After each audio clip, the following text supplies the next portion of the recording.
সবাইকে শুভ নববর্ষ।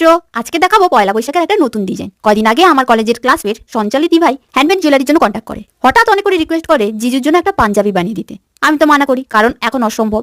তারপর জানায় আঙ্কেলের নাকি পাঞ্জাবিগুলো খুব পছন্দ হয়েছে। দিভাইকে বলেছে পয়লা বৈশাখের অনুষ্ঠানে পরবো, আমায় একটা বানিয়ে দিতে বল। সত্যি বলতে আঙ্কেল বলেছে বলেই বানাচ্ছি, তাই একটুও সেকেন্ড নষ্ট না করে বসে যাই পাঞ্জাবিটা বানাতে।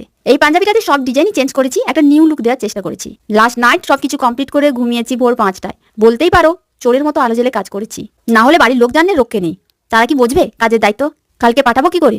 কত জ্বালা, ভাইকে আবার কত তেল ও ঘুষ দিয়ে পাঠাতে হয়। কমেন্ট করেছিলে শেষে আমি কি করি, যে ডিজাইনগুলো হালকা হয়ে যায় শেষে আমি ওইগুলোকে আবার রিপিট করি। আর কি রং ব্যবহার করি? ফেব্রিক্যাল অ্যাক্রিলিক কালার ব্যবহার করি। সাফিয়া বলেছে ঘুরতে যাওয়ার ব্লগটা দিতে, অবশ্যই দেবো, একটু টাইম দাও, কিন্তু লং ভিডিও দেবো, দেখবে কিন্তু সবাই।